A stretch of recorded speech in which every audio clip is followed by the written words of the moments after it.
All right.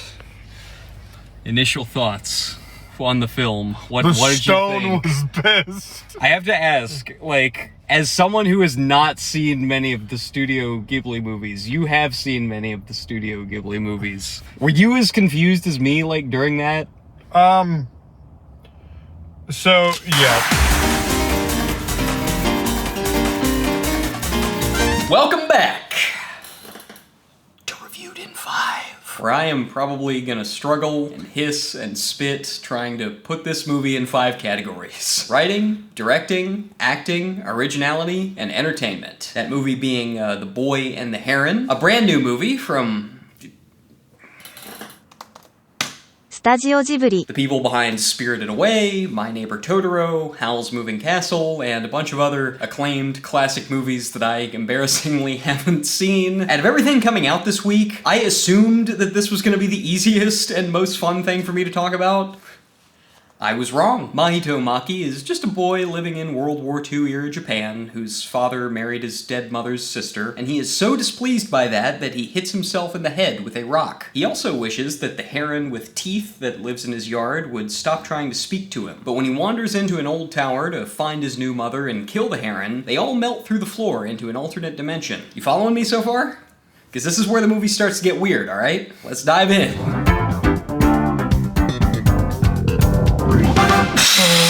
I think I'm still recovering from a cold.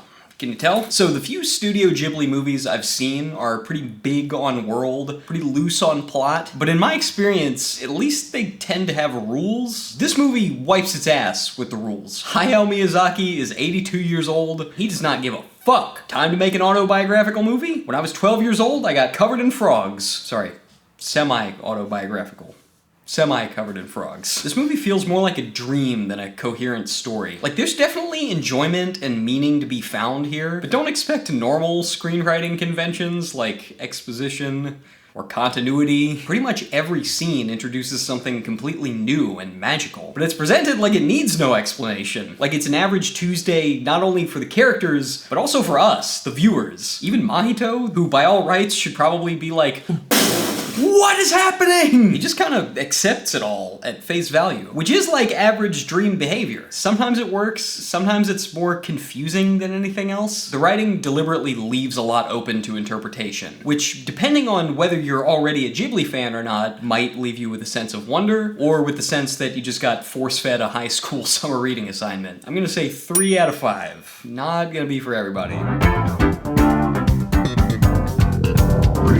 In the 21st century, most animation studios be like, we have computers, like, right there. That would perhaps make producing these movies a bit easier, no? But Hayao Miyazaki said, no, every frame, by hand. At this point, not going to see this movie is just disrespectful. The standard of animation is so high now that it's really easy to take for granted how good this looks. Usually when you watch an anime, the movement is pretty minimal, I assume to save time and production costs. Apparently they didn't have a deadline on this, so they were just like, fuck it, we ball. There are so many scenes with large groups of animals or creatures just all moving in different directions. And the backdrops, which don't move, I mean, they clearly went all out on those too. So this is probably about the most pleasant experience you can have getting lost for 2 hours in a surrealist dream movie. 5 out of 5. Woo, that shit look good.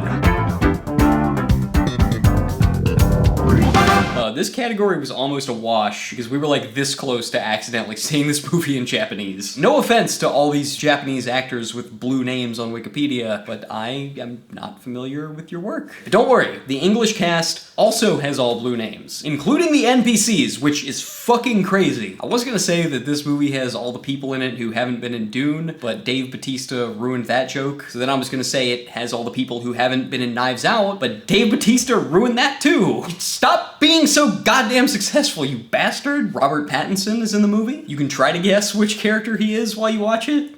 You won't get it right. Florence Pugh continues to prove that she can do just about any accent you throw at her. And Christian Bale, who has long since proved that, has graduated to doing like several at once. It sounded like he was aiming for somewhere in the tri-state area, but just hit the abort button after 2 scenes. Not really sure what happened there. That was the only performance where I was like, okay, this might would be a little bit questionable. But other than that, I mean, Studio Ghibli is pretty much the gold standard for anime dubs, so I really don't think you can go wrong seeing this in Japanese or English. 4 out of 5.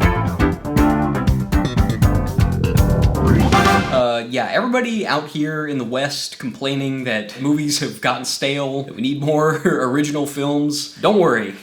Hayao Miyazaki has heard you. In fact, he may have actually gone a little bit too far. The grandson of the author of the book that inspired this doesn't understand the movie. Apparently, Miyazaki himself doesn't understand his own goddamn movie. So, like, maybe you don't need to go that original. But everybody over here on YouTube can prepare yourselves for about 500 billion The Boy and the Heron Explained videos that are probably gonna be longer than the actual movie. I'm just glad that's not my responsibility, because, yeah, I didn't understand that either, Chief. So I guess that's gonna be good enough for a 5 out of 5. I wouldn't feel right going less. So my personal experience watching this, I was definitely a lot more confused than I was entertained. I really think the biggest mistake you could make here would be to go into this movie expecting a movie. Because if you do that, you're probably gonna be thrown off and maybe even a little bored by the apparent lack of stakes. Because when the story makes sense, it moves slowly, and when the story moves quickly, it just doesn't make sense. Again, like experiencing a dream. Dreams don't make sense. They can be wondrous and adventurous, though. And the protagonist even gets told at the end that he's not gonna remember any of it. So, on first viewing, I think that's the best way to approach this movie. Cautious 3 out of 5. I don't wanna piss anybody off here, like I haven't already. I swear to the good Lord, Jesus Christ, and Buddha, if this ends up being 3.6, I am going to be very disappointed in myself. Ooh! 4! That's above average. I'm starting to understand why this movie's rated so high on Rotten Tomatoes, even though I can't imagine that many of those critics were less confused than me. I can already tell that I'm not going to be satisfied until I watch this movie again. I honestly have a feeling that I'm going to enjoy it a lot more the second time. This feels like one of those. But yeah, it was a big mistake trying to go into this not having seen any of the other popular Ghibli movies. If you haven't seen them, don't watch this. Educate yourself first. That's what I should have done. I should not be reviewing this. You shouldn't be watching this right now. I'm just an idiot. You know what? Don't like this video. Don't subscribe to this channel. I won't see you again. Just go watch Spirited Away, because that's what I'm gonna do. And whatever you do, do not let your parakeet cook. Peace out. Caw-caw!